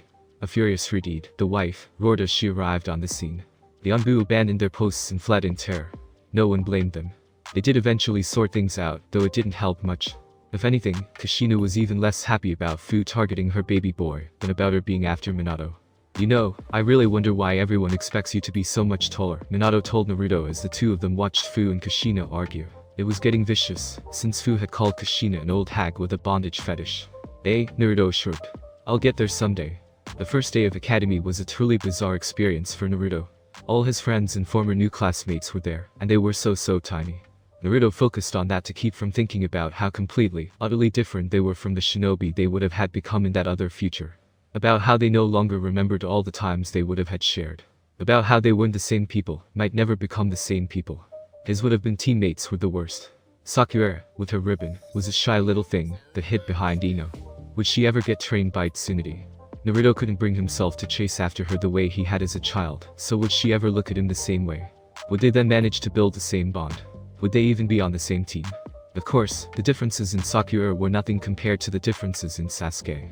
When Naruto was so lost in thought, not breathing, no matter what Kurama said, barely hiding the note of worry in his gruff voice, that he tripped on his own 2 feet, Sasuke was the one who stopped, held him back up and asked if he was okay with a smile. Naruto stared in shock. Sasuke knew how to smile, and such a cute smile. It was only when Sasuke blushed violently, his eyes widening, while the rest of the hallways burst into whispers, that Naruto realized he had said that aloud. Naruto proceeded to cement the mistaken assumption that the Hokage's son had a huge crush on the Uchiha clan head's youngest by staring at Sasuke all through class, and stalking him during lunch. Being that his stealth skills were still utterly abysmal, Naruto mostly just succeeded in making Sasuke incredibly uncomfortable. Or it might have been the killing intent Hinata was emitting. In any case, the moment class let out, Sasuke all but fled back to the Uchiha clan compound. What in the world is the matter? Mikoto wondered as Sasuke slammed the door shut and locked it tightly, before hurrying to the kitchen to hide behind the counter. He's following me. Sasuke hissed, his eyes narrowing as he eyed the windows distrustfully. I think I managed to lose him, but... Beginning to get a little concerned, Mikoto wiped her hands on a towel, and also glanced over all entrances with a practiced eye. Who, Sasuke? She asked. A scary masked man. Sasuke shook his head. A boy from my class, he muttered. Now in the safety of his home, he felt a little ridiculous admitting it. Mikoto opened her mouth to say something, only to pause, staring at one of the windows. That boy, right there? She finally asked, pointing. With a feeling of growing doom, Sasuke turned to look. A chubby, whiskered face was squished up against the glass. Sasuke screamed. It didn't end there. Once she heard the whole story, Mikoto had to bite back laughter and a smile. She cooed over Sasuke, with sympathy that was blatantly patronizing. And then she suggested he make friends with that orange weirdo. Sasuke felt distinctly betrayed. Worse yet, his efforts to avoid Naruto were completely fruitless. By the next day, Naruto had recovered his mental equilibrium enough to give up on the stalking, and just plaster himself to Sasuke's side. Classes, lunch, after school, Naruto followed Sasuke everywhere, loudly. The Hokage's son, he could be useful, I suppose, Sasuke's father said reluctantly, his frown giving away his remembrance of Naruto's many pranks. But Fugaku's disapproval didn't stop Naruto from inviting himself back to the Uchiha district. During those times, the number of Anbu observing the clan increased to the point that they simply ran out of hiding places, and even Sasuke began to notice their presence. Naruto noticed too, but he didn't understand the implications until Kurama explained them. And then he had a very unpleasant realization.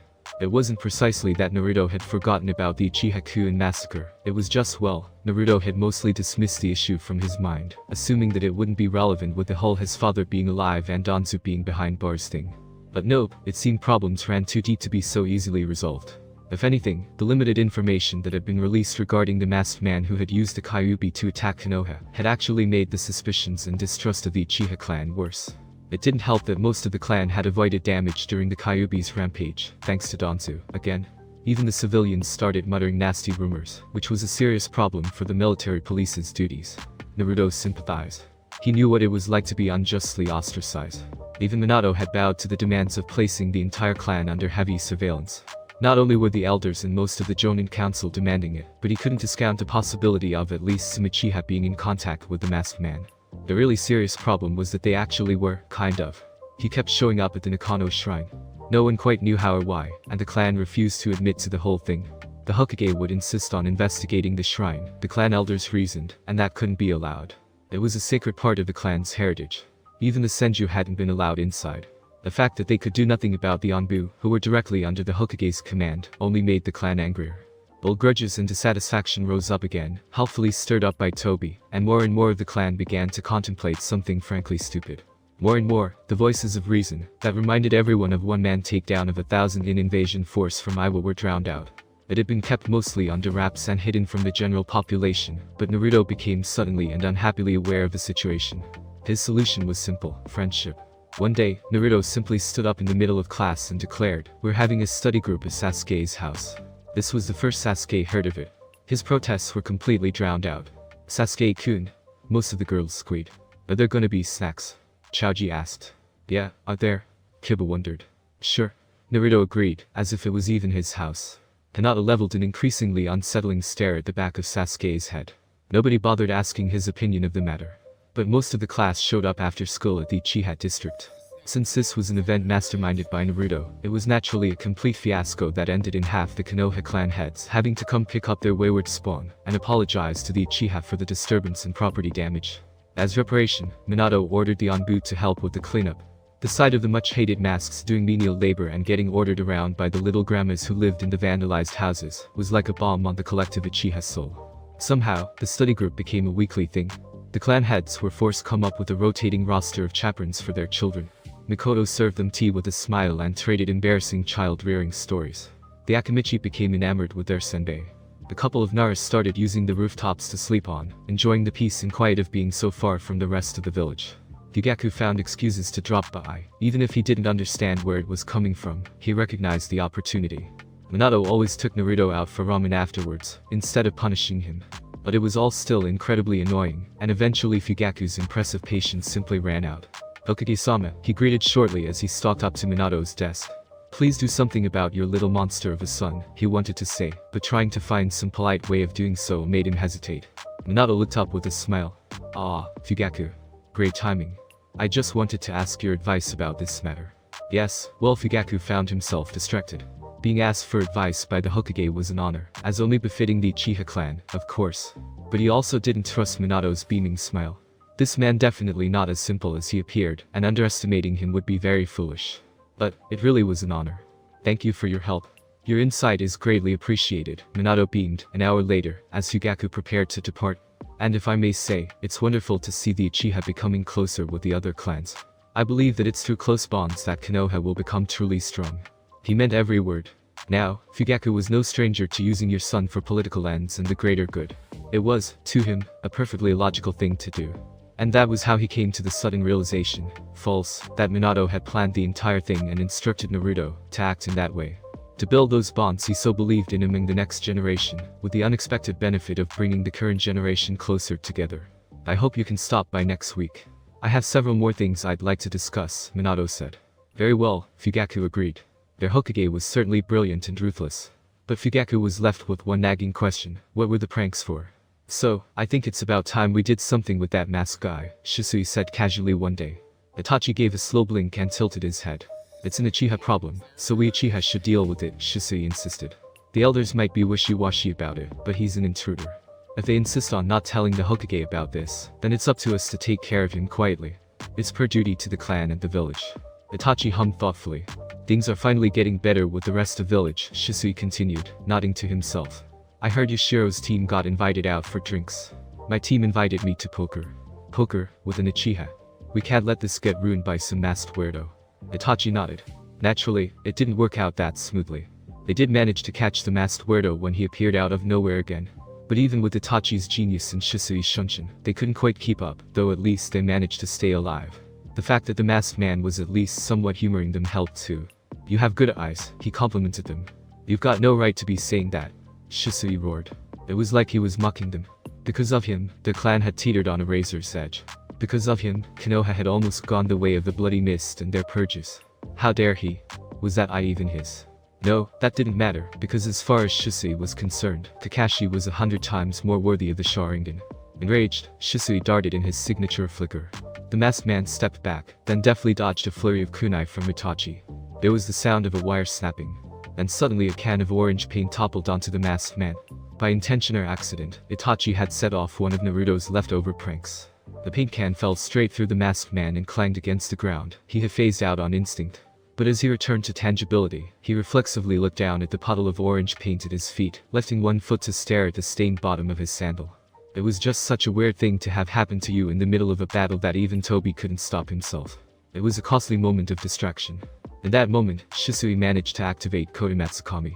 The problem was, Shisui had also acted on instinct. He hadn't actually considered what sort of order to give, so he ended up blurting out the first thing that came to mind. "Stop being such an asshole," Shisui ordered. He froze as he realized what he'd done. Shisui and the masked man stared at each other, stunned, for a moment, before the masked man tilted his head bemusedly, looked around, seemed to think for a moment, then turned on his heel and walked out. Just like that. After several long moments, Shisui and Itachi exchanged a blank look. "Oops," Shisui muttered. "I won't tell if you don't," Itachi assured him solemnly. "Minoru-chan. In love with Makoto's boy." Kushina fretted. "But that's so," she gestured vaguely. "I don't think that's what's going on," Minato said. Admittedly, he didn't know exactly why Naruto had reacted like that, but he really didn't think it was what Kushina thought. Kushina shot him an incredibly flat look. "It's definitely love," she declared. "Besides, I don't want to hear anything about this from you. You were practically picking out houses and wedding decorations, while still saying I was just a comrade." In retrospect, that had been very blind of him, Minato conceded. He had actually realized that Kushina was different from everyone else, but it had taken, a decade for him to figure out what kind of different she was to him. A decade, and a make-out session, initiated by Kushina. Jiraiya had been beyond disappointed. "I want Naruto-chan to find a girl like me," Kushina continued her previous thoughts. "Isn't Naruto already like you himself?" Minato muttered. "But of course, I'll support him no matter what," Kushina insisted. "He'll be happy to know that," Minato agreed. "After I test the Sasuke boy to see if he deserves our Naruto-chan," Kushina concluded, fire in her eyes. So much for peace with the Uchiha. All of nature was one. It had come from one and to one it would return. In a way, the world itself was just a dream of that one, an exciting, touching, tragic, beautiful dream. And those that became one with nature and the world, truly one, could take a step back and see the course of that dream a little more clearly.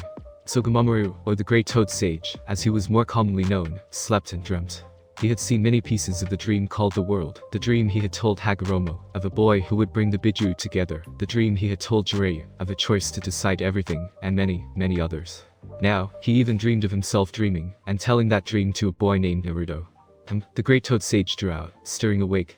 "Well, that's just strange." Agama Jiji, his two students, now venerable elder sages in their own right, exclaimed in loud, nagging voices. "There wouldn't be any going back to sleep after this. I dreamed of a great fox attacking Konoha, under masked man's control," Gamamaru said slowly, thinking back. It was unusually easy to recall the details. "That already happened, you geezer," Shima snapped. "If you can't even foretell things anymore, what good are you anyway?" Fukasaku protested. "And the fox was sealed in a boy," Gamamaru continued, as if he hadn't even heard Shima. "Well, his hearing was getting pretty bad, like his memory." Yes, Jiraiya-chan told us all about it," Shima grumbled. "Despite carrying this great burden alone, he grew up bright and mischievous," the elder sage went on. "Naruto-chan is mischievous," Fukasaku allowed. "And he carries a great burden. But I wouldn't say he's alone. He became a great shinobi, and even saved the world," Gamamaru said. "It was a good dream." Fukasaku and Shima exchanged a slightly confused look. "Too bad those brats had to go and wipe it out of existence," the elder sage concluded rather tartly. "What?" There were 3 pops and bursts of smoke, which cleared to reveal 3 humans, one tall, one short, one in the middle. Jiraiya's perverted giggle cut off into an undignified snort of surprise at being reverse summoned so suddenly. Minato looked thoughtfully at the brush she still held in one hand, and the sheets of paperwork in the other. Naruto quickly hid a balloon full of something liquid behind his back. 3 toads greeted them, 1 giant, 2 small. "Ma. Pa. I was in the middle of research," Jiraiya whined. It's an honor, Fukasaku-sama, Shima-sama, Igama-san-sama, Minato said respectfully, with a bow.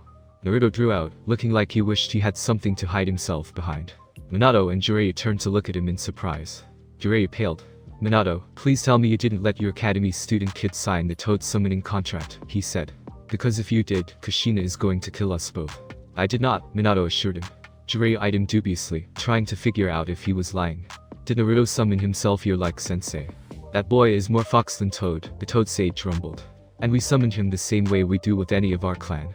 Naruto and Jiraiya wore matching looks of bewilderment, but Minato just nodded thoughtfully. A summoner has to be reverse summoned through the contract scroll, but toads can summon each other directly. What a fascinating distinction. Forget about that, Jiraiya complained. How's Naruto part of your clan? He's a human. He glanced at Naruto with narrowed eyes, as if trying to determine if he was actually a toad in disguise. He uses nature chakra the same way everyone in our clan can, so of course he's in our clan, Shima scolded. It's the same for you, Jiraiya-chan. Oh? Does that mean sensei can summon you like a toad would, without a blood sacrifice? Minato asked with interest. Naruto tried to edge away discreetly, while they were preoccupied. Naturally, Fukasaku said, then chuckled at the pun. Wait, what? Why didn't you tell me? Do you know how many times I beat myself for summoning? Jiraiya whined. You should have figured it out yourself. Shima said. Who the hell would? It makes sense, Minato pointed out. I guess members of the clan all use nature chakra in the same way. It must be due to Mount Maiboku's special atmosphere. All the toads learn the same style of nature energy. Maybe that's why people who train to become sages with the toads all gain toad-like characteristics. Oh, forget it, Jiraiya griped. More importantly, why would your kid know a toad-like way of using nature chakra? As the two of them turned to look at Naruto again, who had unfortunately not been able to make his escape yet, he panicked, and chucked a balloon at Jiraiya's head. Pink paint covered the Sanin's face and hair, making him flail in outrage. Naruto tried to use the distraction to run for it, but Minato appeared beside him in a flash, but not a Hiraishin one, and scooped the boy up. Squirming as he was carried back to Jiraiya, Shima and Fukasaku, Naruto tried to think optimistically. At least it wasn't a chokehold or anything. Minato was carrying him like any parent with an over-enthusiastic kid, even if Naruto was getting a bit too big for that. But mostly he just felt dread. Kurama was more useless than usual, just muttering something about how it was bound to happen, suck it up and deal, and sneezing at the weird, to him, natural energy of the toad's home. So, why does Naruto know how to use nature chakra? Jiraiya demanded impatiently. Because he learned it here, the Toad Elder said. But here that does not exist except in his memories. Naruto twitched. What a blunt way of putting it. So it's time travel, Minato said. I thought so. For a while, everything descended into pure pandemonium. Apparently, Minato was the only one who could come to such a conclusion, as Jiraiya loudly pointed out. Shima and Fukasaku agreed. They still barely believed it, after hearing about it from the great Toad Sage. Well, what else could it be? Minato insisted. Naruto always knew things no one told him. And so did the Kyuubi. Even more, Naruto always had emotional reactions to people he had not met. There were other things too, like all the Jinchuriki expecting him to be taller, older. So the obvious conclusion is, there's nothing obvious about that, Jiraiya said flatly. Shima and Fukasaku nodded. So did Naruto, reluctantly. Well, Minato said, it was obvious to me. And you, felt no need to, I don't know, inquire further. Find out what was going on. Learn about the future dangers. Jiraiya said. If there's something I need to know, Naruto will tell me, Minato said. He smiled. I trust him. Naruto shuffled his feet awkwardly, but Jiraiya just facepuned. Okay, the Sannin said. Okay, let's just go with that for now. Should I even ask how this whole time travel thing happened? Naruto shrugged. I told the Hagoromo brat to watch his damn kids, Gamamaru said, shaking his massive head, all 11 of them, but no, and this is what we get. Reality completely out of whack. Is it that bad? Naruto wondered uneasily. When the universe didn't implode within the first week or so, he and Kurama had decided there probably wouldn't be any space-time continuum consequences, but some small amount of worry had remained at the back of his mind. The nose, the great Toad Sage grumbled, huffing. I've got nothing. That was not very encouraging. I'm sure it'll be alright, Minato said optimistically. More importantly, how are we going to tell Kushina? Naruto and Jiraiya turned to stare at him in pure horror. So, Minato said over the dinner table one evening, it turns out our Naruto is actually a time traveler from an alternate future. The Kyuubi too. Pass the salt. What do you need salt for? Kushina asked suspiciously, handing him the salt shaker. I'm sure Minato didn't actually need the salt. Kushina's food was perfectly seasoned as always. But he hadn't known what else to say, and he kind of hoped she dismissed the first half of what he told her. Unfortunately, that was not to be as Kushina trailed off, the realization filtering through. Naruto tried to hide behind his oversized bowl of ramen. What? Overall, that went rather well, Kurama commented encouragingly. Later that night, Naruto sent him a dirty look. He had been sent to bed without dinner for the first time in his new life. Admittedly, it was more of an oversight than intentional punishment. Following Minato's oh-so-smooth revelation, Kushina had quickly cycled through shock, anger, confusion, outraged bewilderment, and tearful concern for Naruto, then back again, up until Naruto's designated bedtime, something he was still baffled by. When she suddenly went right back to responsible parent mode and sent him to his room, Naruto felt like there was a 50-50 chance that he would come down for breakfast the next day, only to find everything going on, as if the night before hasn't even happened. Or he would come down for breakfast the next day, only to find they needed a new Hokage. On the other hand, Kushina hadn't seemed angry at Naruto, or even Minato, really. So it could have definitely gone worse. Naruto allowed himself to feel cautiously optimistic. At least you finally got that out of the way. It was bound to come out at some point, Kurama commented. I'd hate for it to be in the middle of a high-tension dramatic battle. He and Naruto shared a look. Yeah, that was not a nice way to have a huge revelation dropped on you. Any of them. The next morning, Kushina greeted Naruto with a smile, a hug that was twice as long as usual, and breakfast. She also patted him on the head a lot. Minato told me everything, she said brightly while Naruto nibbled on his toast. It took a while, so he's taking the day off. Naruto couldn't imagine the elders particularly liking that, but he also couldn't imagine them being able to tell Kushina no. Before he left for academy, Kushina hugged him again rather tightly. It was, honestly, the opposite of what he had expected her behavior to be like, post-revelation about his true age. What in the world did Minato tell her? Because, thinking about it, Naruto had only told his father about major things like pain and Akatsuki, and Orochimaru's Sharingan ambitions, not anything about himself personally.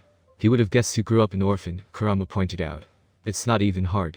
So maybe she's overcompensating to make up for that. Maybe, Naruto laughed, then shrugged. It really could have been a lot worse, and it wasn't like he minded. And now, he had an entire new day of teasing Sasuke to look forward to.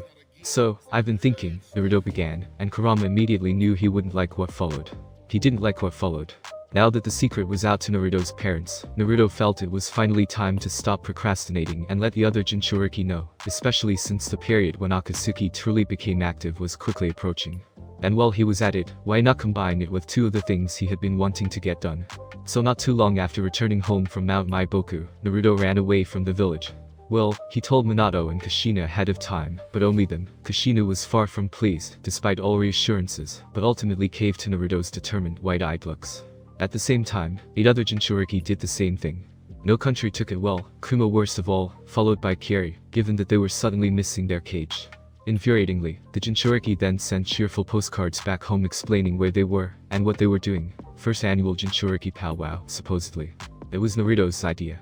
Mifune was bemused but overall welcoming, especially when Naruto explained his goal, world peace, and his reasoning, gathering the 5 cages together in one place.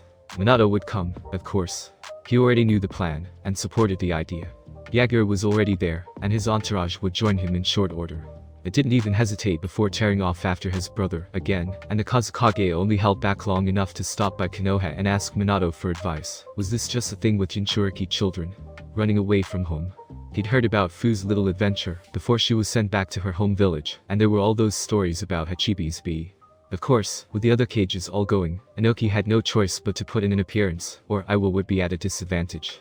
While they waited, the Jinchuriki quickly scandalized the samurai, and proved to the entire Tetsu no Kuni that ninja were completely insane.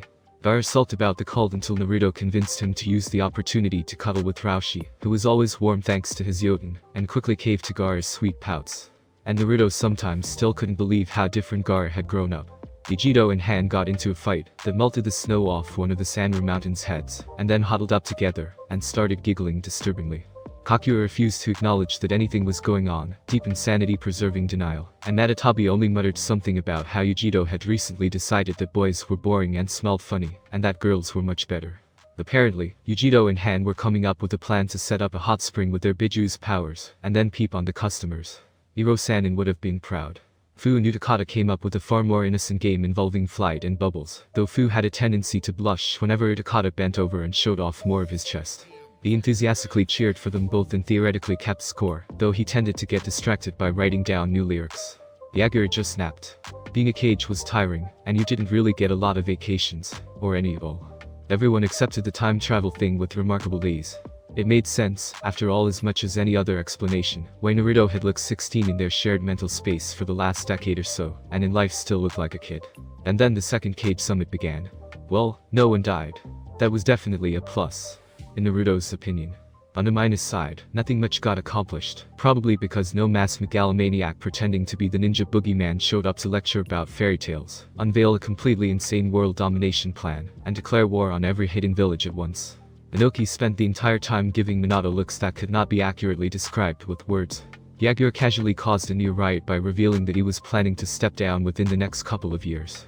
Minato almost made several attendees pass out by revealing his own intent to do the same in 5-6 years. What is he talking about?